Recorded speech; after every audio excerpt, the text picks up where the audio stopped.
السلام عليكم خوتي خواتاتي، كي دايرين؟ بخير وعلى خير، كنتمنى تكونوا بخير وعلى خير. رجعنا لكم بواحد جوج د المواضيع اللي هما جوج د النقط اللي غنناقشوهم دابا بشكل سريع. فالموضوع الاول او النقطه الاولى هي المساله ديال التصريح اللي خرجت به وزيره الخارجيه الاسبانيه اللي هي ارانشا غونزاليز. فارانشا غونزاليز كتقول بان الموقف ديال اسبانيا حول الصحراء المغربيه اللي هو نايض سبب المشكل، فهاد الموقف غيبقى ثابت وعمره ما تغير وعمره ما غيتغير. هذا حسب التصريح ديال وزيره ديال الخارجيه ديال اسبانيا. فقالت هو كيحترم واحد المعايير دوليه، يعني هاد القرار ديالنا والموقف ديالنا من مساله الصحراء المغرب كيحترم القرارات او مثلا المعايير الدوليه ديال الامم المتحده. يعني الامم المتحده ما حد دابا ما خرجتش بواحد الحاجه اللي هي موحده والعالم كامل ما توحدش الى واحد الفكره. يعني فكره بما انها باقا ما وصلتش النهايه ان الصحراء مغربيه، انا ما نقولش الصحراء مغربيه، يعني كتحترم هي القرارات ديال الامم المتحده. دابا السياسه كتعمل الوزيره ديال الخارجيه مع المغرب. فجاء هذا الكلام هذا مني بغات ترد على واحد الاسئله اللي كانت عندها في واحد الجلسه في الحكومه، وكانت هذه الجلسه هذه كتهضر على الازمه اللي كاينه بين المغرب واسبانيا. وقالت ان السياسه اولا الفكره هذه اللي كتقول هي ديال حول مساله الصحراء، فكيدعموها ثلاثه ديال المجموعات برلمانيه، يعني 8 ديال الاحزاب طبعا اليمينيه فيها، وفيها الاحزاب اللي كما كنعرفوا حنا احزاب اللي هي انفصاليه اللي كتدعم الانفصال، ويعني مباشره كتمشي مع التوجه ديال ديك الصحراء ان ماشي مغربيه، وديك الناس عندهم حق يقرروا المصير ديالهم.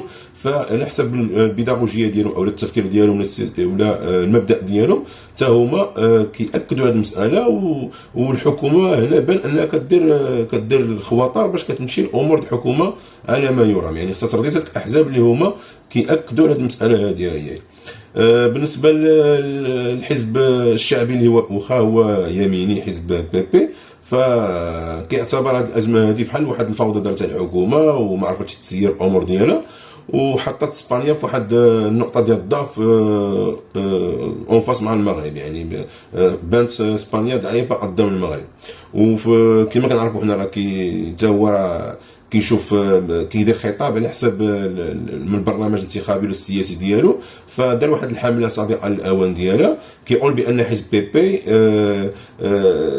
حسب الممثل ديالو اللي كان في هذا البرلمان اللي حسب المجموعه ديالو ان اسبانيا خاصها واحد الحكومه تكون فيها الثقه وعندها مصداقيه في الكلام، وكذلك يكون عندها واحد الاحترام داخل في اسبانيا وخارج اسبانيا. يعني لا قدرتوا تكونوا مزيانين داخل على حاجه زائد هذه المساله هذه خصكم تكونوا عندكم مصداقيه والثقه في الاراء في القرارات ديالكم حتى خارج اسبانيا. يعني تكون عندكم واحد القدره باش انكم ترجعوا العلاقه ديال الحوار او الجوار مع المغرب، وكذلك تكون تحاولوا تحسنوا العلاقه مع الدول اللي عندكم اللي كتربط اسبانيا مع العلاقات والاتفاقيات.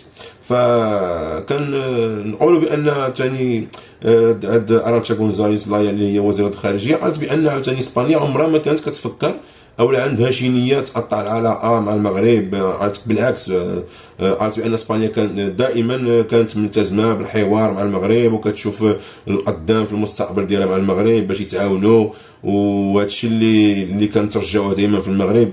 التعاون اللي كتقول هي الوزيره كتقول بانه جاب واحد النتائج مزيانه طيبه بالنسبه للبلدين بجوج، وهذا الشيء ضروري خصو يستمر. العلاقه ديال الجوار هذه مجموعه ديال الكلام قالتهم الوزيره ديال الخارجيه الاسبانيه، وتناسات بزاف ديال الامور اللي صراحه اسبانيا ضربت فيها المغرب من الظهر، اللي هي المساله ديال ابراهيم غالي اللي هو جزء من المشكل الكبير.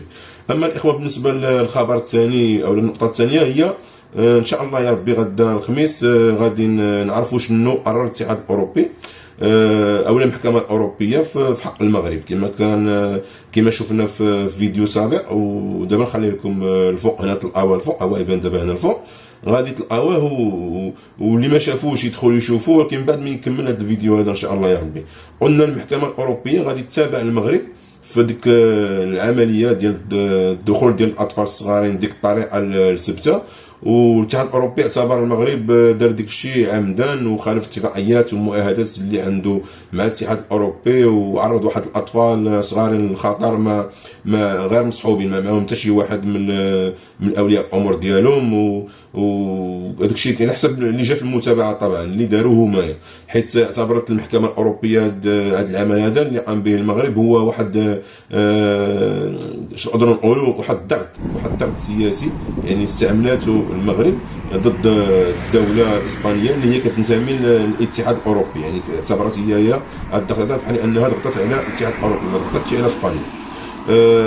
شوفوا كيفاش الاخوان صراحه كنشوف هذا الشيء كيفاش كيدافعوا هما على الاتحاد ديالهم، دوله اسبانيه وكيدافعوا عليها الاتحاد كامل. وحنايا المغرب مشارك في الاتحاد العربي، مشارك في الاتحاد الافريقي، ما عرفتش من الاتحاد بينه وبين، ومع ذلك حتى ما كيهضر دابا، حتى ما كيتدخل، حتى ما كيتكلم، حتى ما كيدافع، وما كنعرفوش شنو القيمه ديال الاتحادات. والمغرب كيبان ليه هو اللي خاسر فيهم هاد الاتحادات هادو، ما كيستافد منهم حتى شي حاجه كيبان لي. وهذا الملف الاخوان تحط نهار الخميس اللي فات في المكتب ديال كيكون واحد المكتب قبل شي مع الاخرين، واحد المكتب فيه اعضاء ممثلين الدول كيحطوا هاد النقطه وكيصوتوا عليها، فصوتوا عليها بالاجماع في الخميس اللي فات. ودابا غادي يناقشوها غدا في جلسه عموميه رسميه، وكنتمنوا يا ربي سمعنا خبر الخير، ما تكونش شي عقوبات او شي مسائل خايبه ضد المغرب ونتجاوزوا هذه المساله هذه. فالمغرب طبعا غيتعصب طبعا، واعتبر ان اسبانيا دارت هذه المساله هذه فقط باش تدخل الاتحاد الاوروبي في الصداع. يعني ما خليتيش ديك المشكل بيني وبينك، انت بغيتي تدخل الاتحاد الاوروبي توا في الصداع باش تستقوي به. هو المغرب كيعتبر هذا المشكل كما كنعرفوا كيعتبروا ثنائي بين الدوله المغربيه والدوله الاسبانيه، صافي ما خصوش يدخل فيه الاتحاد الاوروبي، لان المغرب عنده علاقه طيبه مع بزاف ديال الدول من الاتحاد الاوروبي. بعض الاقوال الاخوان ديال النواب اللي كانت فهاد نقولوا واحد القرار اللي هو حطوه، فما كاينش اللي ما هضرش وكيهضروا قبيح على المغرب. يعني راه صعيب ان هنا كتشوف بزاف الاعداء ضدك. فكاين واحد البرلماني ولا ممثل قال بان ما يمكنش نخليو المغرب يسحب له راسو، ان الطريقه هذه ممكن دايزه وممكن باش تمارس بها السياسه. كاين واحد اخر كيقول الاتحاد الاوروبي ما خصوش يخلي الاطفال كوسيله باش نضغطوا على الدوله الاسبانيه. يعني بزاف الكلام كيتقال كامل فابور اسبانيا وضد المغرب طبعا. صراحه الاخوان وزير الخارجيه المغربي اللي هو ناصر بوريطه يا ما يحاول باش يفرق بين الازمه مع اسبانيا والاتحاد الاوروبي، يعني كيحاول يدير واحد يخرج الحرجات وكيمشي يطلق بزاف من الدول الاوروبيه باش يحاول يخلي العلاقه ديالنا مع الدول اللي عندنا علاقه طيبه، باش يخلي اسبانيا بوحده.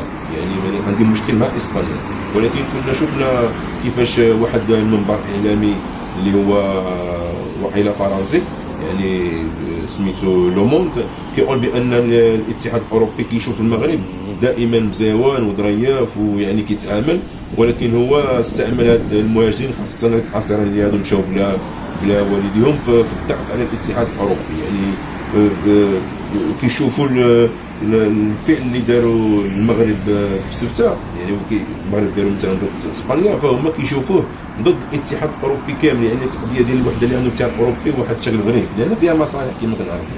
هما يعني الاتحاد كيطالبوا بالادانه سميتو الادانه والمتابعه في هذه المساله هذه، كيطالبوا يدينوا المغرب يعني يكون عليه عقوبات. يعني هادشي راه صعيب اذا وافقوا عليه. وكاين بزاف اراء ومحللين كيقولوا بان بما انهم صدقوا عليه بالاجماع اذا غادي بالتوجه لانهم يوافقوا عليه، وهادشي اللي ما كنتمناوهش. اللي وقع في سبته داك الشيء راه كيقول لك الاتحاد الاوروبي ما كيرفضوا وكيعتبروا الاتحاد الاوروبي كيعتبر هادشي اللي وقع في سبته كيعتبروا انتهاك الحدود ديال اسبانيا اللي هي حدود ديال الاتحاد الاوروبي. يعني انت اسيس سبته ما بقاش انا نسكت، يعني اسيس الاتحاد الاوروبي كامل كتعتبره هو يعني اقصى نقطه عنده في الجنوب الاتحاد الاوروبي اللي هي مدينه سبته اللي هي محتله من طرف اسبانيا. وكذلك الاخوان بما ان هادشي عنده علاقه بتمثيليه البرلمان يعني في السلطه التشريعيه، فرئيس البرلمان المغربي اللي هو حبيب مالكي حتى هو استنكر المتابعه اللي داروا المغرب وما عجبوش الحال. فما يعجبك الحال ما عندك كي دير، عليك انك تتكلم وصافي. لان الدخول المهاجرين الاصليين من السبته اعتبر هو عند المتابعه هذه ديال المغرب، الاتحاد الاوروبي تبع المغرب، هو قال لك غير بغاو غير اسبانيا بغات تراوغ دير هذه المراوغه هذه باش دير العطف ديال الاتحاد الاوروبي باش انها تغطي الازمه الحقيقيه اللي بينه وبين المغرب. والاخوان المغرب سبق وكان قال رسميا بان السبب الاول للازمه، السبب الاول والاخير للازمه هي قضيه الصحراء المغربيه، يعني خصو اعتراف ديال اسبانيا. اما ابراهيم غالي الاخوان راه غير جا في الطريق، وحنا كنتمنوا ان شاء الله مستقبلا نسمعوا اخبار الخير وما تكونش شي حاجه اللي ما ترضيناش. كان معكم اخوكم رشيد بقالي كما ديما، تحياتي لكم، السلام عليكم ورحمه الله.